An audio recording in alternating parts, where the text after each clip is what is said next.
Hi, welcome to your reading. I'm going to get right into your vibe check. We are starting with the Six of Pentacles.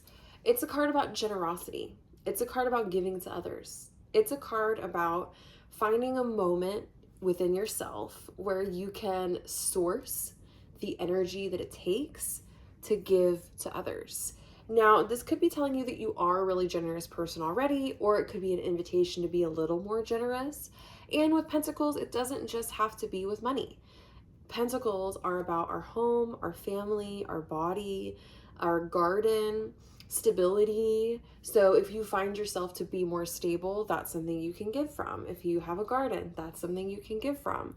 Or if it's something a little less tangible, like if you have a grounded perspective about something, you have the opportunity to share that grounded perspective with others. This is a very grounding card. We are going to move into the Wands. Sorry, allergies.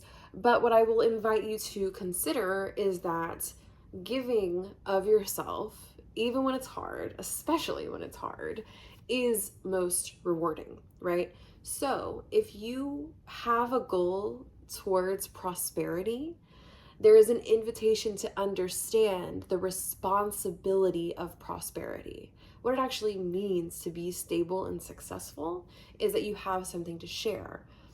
Otherwise, you just become a miser, like Scrooge. That's someone who gains a lot of stability and prosperity and then can't share it, so they don't ever get the connection that's supposed to come from that stability and prosperity. In our culture, we are told gain, gain, gain, gain, gain, and we think that's going to bring us happiness. That's a little bit of propaganda. Now,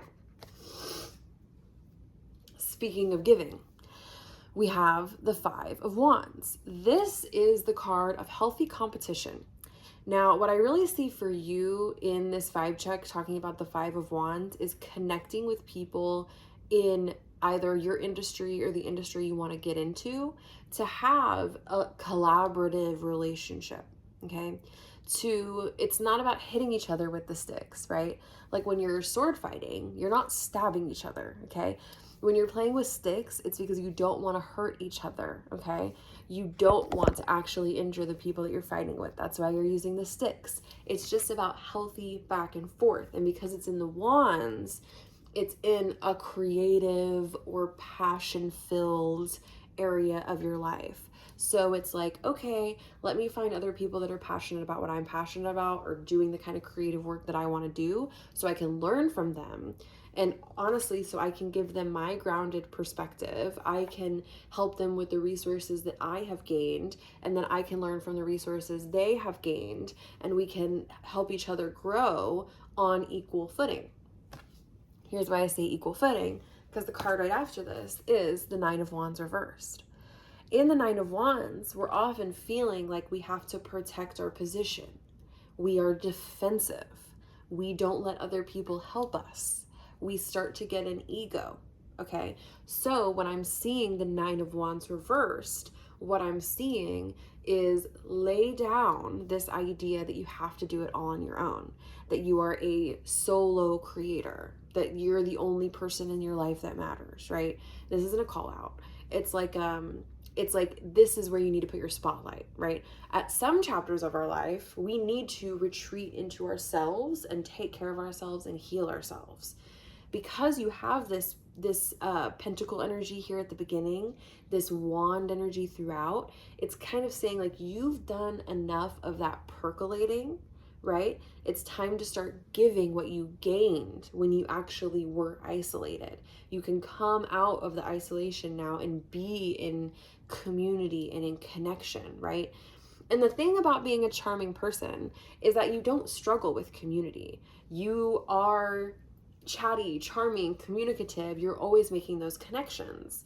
But there is this layer of defensiveness around this particular wand energy, which I'm reading as a creative thing, but it also could be a career thing. With wands, sometimes it's a move. So like if you're thinking about moving, if you're thinking about taking an action, if there's an action you're about to take, this Nine of Wands reverse is saying, don't do it alone. Don't do it out of this idea that you are the only person that you have to lean on. You do have a lot of people to lean on, but sometimes the ego can lie to us and tell us, like, ultimately in the end, I'm the only one I have. Even when we have this big community of people, it's hard for us to actually imagine how we could fit those people into deeper levels of our life without getting hurt or without losing ourselves, right?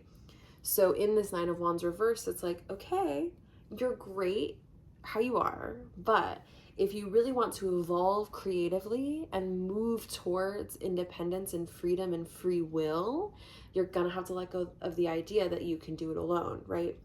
Even if that's not an idea that you hang on to, that's like actually like getting in the way of stuff, it's this societal conditioning around toxic individualism.